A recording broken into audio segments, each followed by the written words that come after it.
excited to see you guys here. Thank you for joining me. I see Tessa, Nikia, Ariella. Thank you so much for being here. It's absolutely wonderful. Oops, I've left my Facebook on my phone, so I'm hearing myself twice, but here we are.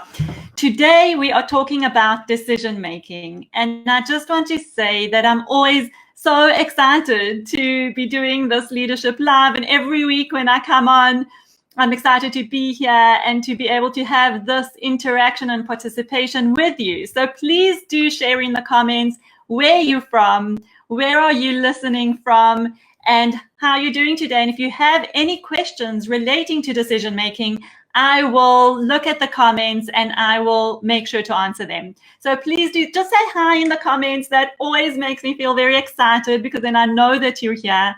And I'd love to hear your thoughts as we go along. So keep commenting, keep telling me what you think, keep making suggestions, and let's make it a conversation. So decision making. Decision making is a really important topic. It's critical in any area of life, or in every area of life, and especially in leadership.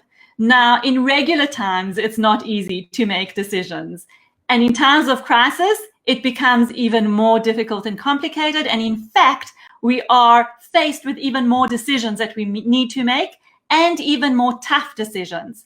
So let's look at this. What happens with decision making? What do we need to be aware of? What are the kind of pitfalls and challenges, and how can we overcome them? And I'm actually going to make it specific about crisis times, where emotions are heightened and everything is so much more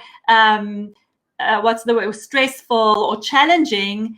And all of these things apply in normal, regular situations as well.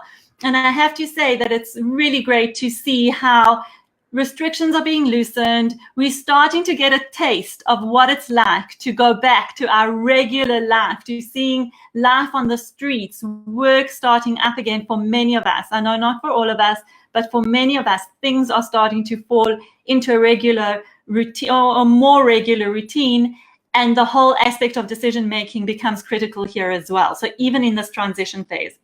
So the first thing I want to look at when we look at decision making is really, where does it begin? So decision making really starts in our brain. When we need to make a decision, when we're under stress, so in times of crisis, we know, and I've spoken before about how our brain works and our automated default responses that lie in our limbic system, which we know about. Those are the fight, flight, or freeze response. When we're under stress and we need to make a decision, we usually tend to go into that gut feel, knee-jerk response space, where we either fight for something, or we just let it go, we freeze, or we try to run away if we can, and can't always avoid it. So then what do we do with that? How do we mitigate that instinctive response that makes us just want to act in a knee-jerk way without giving it too much thought? So the first tip for today is to really slow that down. When we know that we're in a crisis situation, and we know that we're under stress, and we're facing a decision, a tough decision, a big decision, or even a small decision, we really need to take a step back, slow it all down before we act on any decisions. So a great tip I'm going to give you here is to write down your gut response. Just write down whatever's coming up for you, whatever it is that you feel that might be the way that you want to act, and then put it aside and leave it for at least 24 hours. If you need to make a quick decision, leave it for an hour. Consult with people, talk to trusted advisor, a coach, a colleague, someone, your spouse, anyone that you really feel that you can trust in the moment. Make sure to give yourself some gap between the knee-jerk response and the action, and then go back to it after. So just make sure that you slow it down, calm down your limbic system, and give yourself an opportunity to engage your thinking brain and your cognitive regions of the brain. So something that's really great, if you can and if you have the time, is to sleep on it. So, that old saying of let's sleep on this, it's really, really valuable, and especially when we're in times of stress and crisis and we need to make a decision. So I'm just going to take a break for a moment and see who's joined us. Denise, wonderful to see you again. Yes, from Johannesburg. Really great to see you here. Please do tell us where you're from, right in the comments. I do love to see that. So that was our first area of the brain, looking at the limbic system and our instinctive response. The second area of the brain is the area that holds our resources. Okay, so we have a part of the brain that actually is responsible for refueling us. So it's almost like if you could picture a bucket of resources that gives us energy to last throughout the day. And how these resources get replenished is through good sleep, exercise, healthy habits, healthy eating, all of those things which allow us emotional well-being, mental stimulation, all the things that give us energy and bring us joy and fulfillment in our lives are those things that help to refuel the brain. Now, when we're getting low on those resources in our brain, so if you think of the bucket and the resources get used up because we use those up all the time. Hello, Kerith. Wonderful that you're joining us from Cape Town. Welcome. Welcome. And you've got Mai here. Wonderful. Welcome, welcome. From Katai. Oh, that's exciting. So I'm talking about the bucket in our brain that is responsible for the energy and for fueling us throughout the day. As we go through our day and deal with all sorts of things, whether it's making decisions about what to eat for breakfast or getting over a conflict situation with a colleague or a team member, or whether it's a fight with our spouse, our bucket gets used up, our resources get used up. So when we run low, it's very difficult to make decisions again. So you know the saying that goes, never make a decision when you're angry. I add to that, never make a decision when you're angry or hungry. Okay, so for those of us who have kids, I certainly have the experience that when my kids were hungry, they were really, really difficult to reason with. And that's purely because that sits in our brain. When we are hungry or when we have heightened emotions, angry, sad, disappointed, when something has really affected us emotionally, our resources get taken up, and it's very difficult for us to make wise decisions in those moments. So if in a moment of anger, you want to go walk into your boss's office and quit your job, not a good idea. Again, we want to slow all of that down, allow our cognitive brain to kick in, allow ourselves to have a good night's sleep, and then make a decision when we can think about it more rationally. Now, when we're under times of stress, like in these times, and this is prolonged, our sleep suffers, our eating suffers, our activity and exercise suffers, and generally we're under, even for those of us who consider ourselves more relaxed or less stressed about the situation, there is still a low level of stress that goes on. So our resources are not at optimal levels. So the first thing to do is to make sure that what you are in control of and what you can do, make sure to do, like sleep, get your hours of sleep. That's really, really important.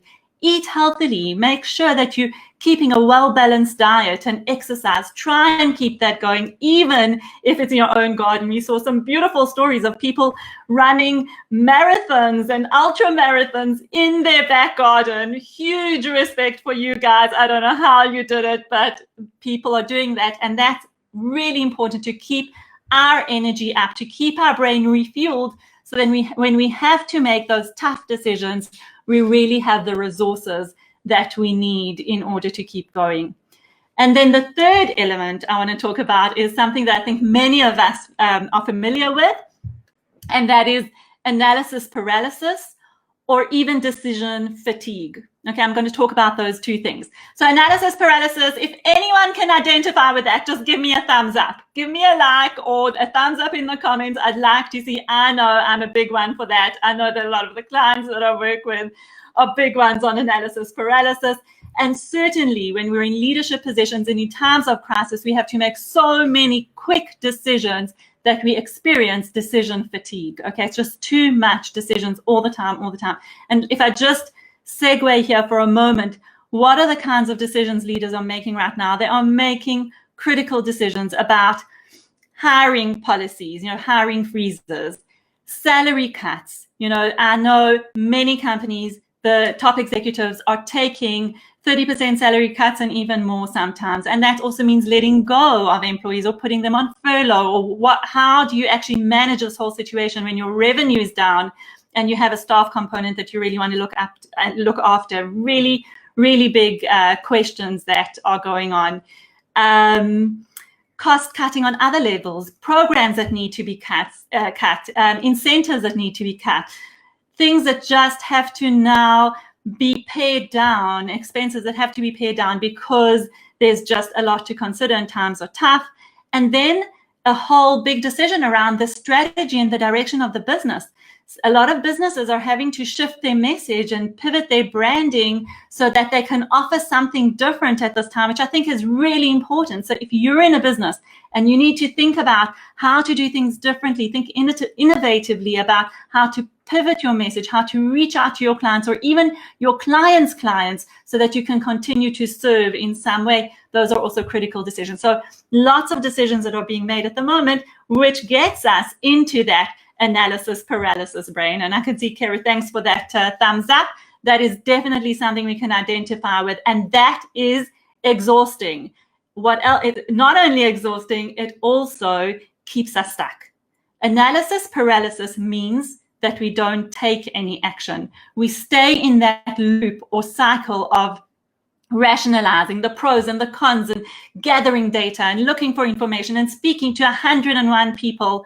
And speaking to people is great, but everything has to be measured. As soon as we have this overload of information coming at us, it's very difficult to see our way through, and it's also difficult to make that call and to move forward and to decide, to know what the right thing is to do. So the tip I'm going to give you on that is to actually make a call. There is also, I think Richard Branson said, he said, no decision is better than the wrong decision. And the thing with that is that if you get into the habit, if you don't make a decision, so you stay in this analysis paralysis, you get into the habit of over-analyzing, you'll end up not making a decision, which in a way is a decision as well. But anyway, if you land up not making a decision, you land up with a habit of inaction. You're reinforcing this analysis paralysis, always finding an argument or a rational reason for not deciding, and it keeps you stuck. It doesn't keep you moving forward. And that, when you get into a habit of inaction, does not create results, because if we want to see results, we need to get into action. So sometimes making the wrong decision is better than staying in that habit of inaction, stuckness, lack of traction, lack of moving forward, and lack of getting results. So we don't want that to be part of it. Now, I know that sometimes that lack of action or that indecision comes from really tough decisions that we have to make. And I've been speaking to quite a few clients who are really looking at, maybe needing to let people go at this time. And it's a very, very difficult time to let people go. And that is something that might need to be done and can also be done with a level of compassion. So my tip for you there is to ask yourself, when you're looking at a tough decision like that, like letting someone go, what would your decision be if you weren't in a time of crisis? Would your decision be any different? Are you letting them go because you need to cut costs, but they're a really good performer? Or are you letting them go because they're actually a poor performer? This has been brewing for a very long time, and now your business just can't hold this anymore. And in fact, what happens with poor performers or people that are not delivering is that in times of crisis with added stress, they actually perform even worse. So ask yourself that question, because certainly with the people I've been speaking to, often when I ask them that question, they say, actually, the poor performance has been going on for a long time and it's something that needed to be done. But this situation has really forced their hand in terms of we need to cut costs. So the thing there is to do it with compassion. See how you can help them to get through this period. You can still be a kind leader that needs to make tough decisions. And letting people go is always a tough decision, really, from my experience of working with leaders. It really, really never gets easy to do that. Okay, the fourth thing that I want to look at, and I will summarize at the end, is that when it comes to decision making, and this is probably the most important tip I want to leave you with today, and that is always go back to who you are, your core values, your purpose, why you are in the situation that you're in, and what is it that you want to achieve.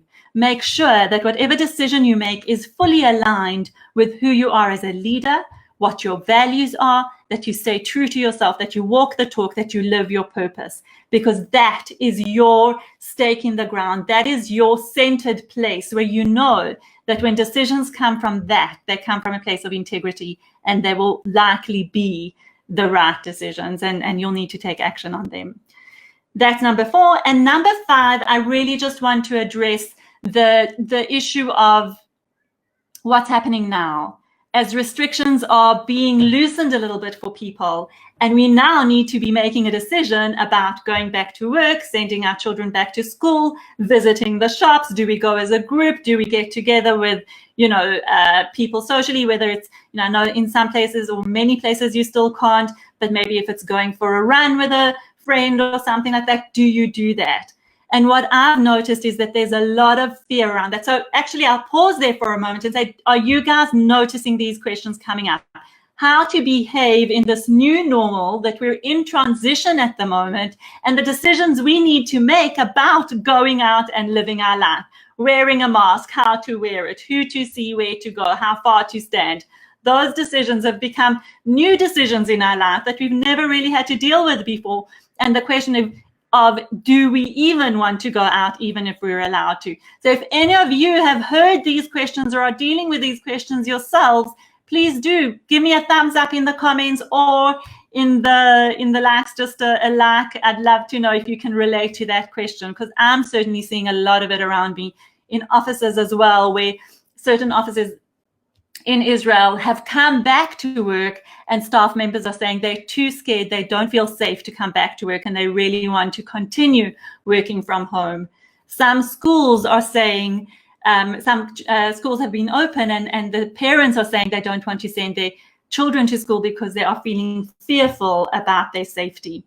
So the question around that is, we actually, my opinion is that through this period where we've been in lockdown for so long, so many decisions have been about living our day-to-day life have been taken away from us. Our government has decided for us where to go, when to go, how far to go, what to buy, what not to buy, what activities we can do and what activities we can't do. We've been in this bubble of no decision for so long that in some ways and on some levels, our brains and our bodies have got used to not making those decisions for ourselves. So getting back into that is a very difficult thing. It's something that we almost need to relearn. How do we decide for ourselves now? And it's really, really important to make those decisions, make the call. That's what I was saying with analysis paralysis. Sometimes you need to stop and make that call, and make the call based on what's good for you.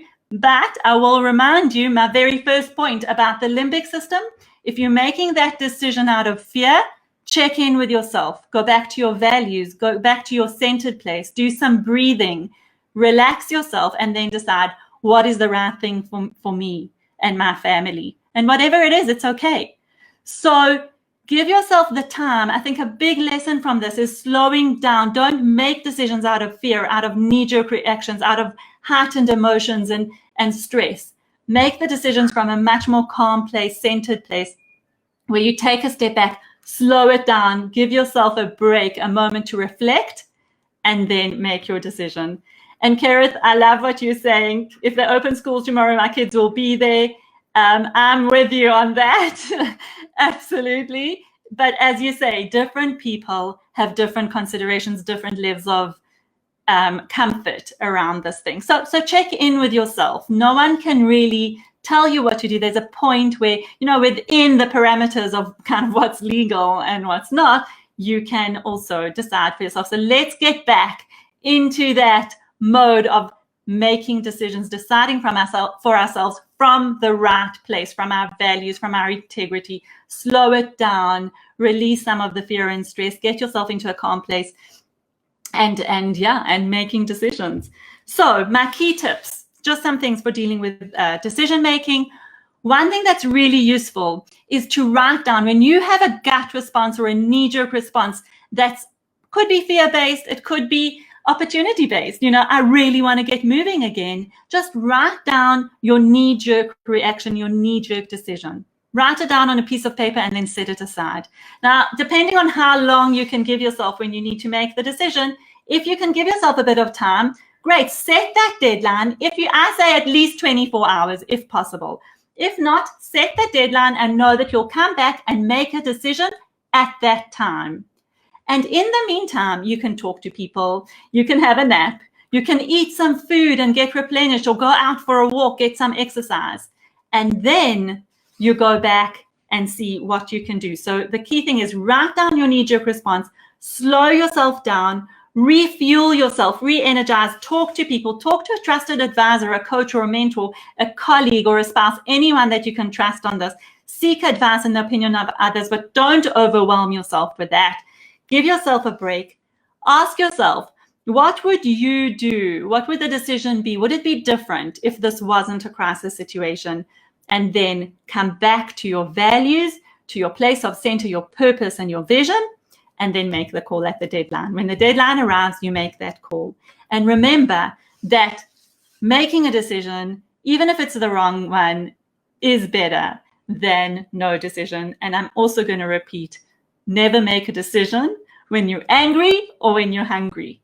And yes, Denise, it is absolutely about knowing yourself. And sometimes it's easy to lose sight of that, especially when we're feeling stressed or fearful. So now next time, and oh, here we go. I forgot to play with all my little things here. So I'm going to show Denise's comment here. Thank you, Denise. It is about knowing yourself. And I think we really can remind ourselves to come back to our center and our values. And yeah, here's another one from Kerith. Let's show this one, which also a really great comment. Always go back to who you are and your values, because that's what drives our decision. Remember, we've got brain chemistry going on, so we've got to be aware of that. So let's calm down some of our stress responses. Let's refuel or build up some of our resources in the brain, come back to our center, and then we'll know that we can make a good decision. And here's from Liska. Thank you for that reminder. We look forward to seeing you next week with another topic. And next week, we're going to be talking about what next. So I feel that we've spent a lot of time on stuff that's related to being in that crisis. And I really feel we're transitioning into the what's next. So next time, that's what we'll be talking about. If you have any questions on this topic, what next, how to plan, what's the new normal, what's it going to look like, how do we know what it's going to look like, please do write in the comments. I would love to hear your questions. And of course, your thoughts on the topics. Please do share in the comments one insight from today. What are you taking away from today's conversation, from today's Leadership Live? That really is helpful for me to know what you guys are thinking of. So please do talk to me about that. And I really look forward to seeing you next week. Thank you so much for joining, as always.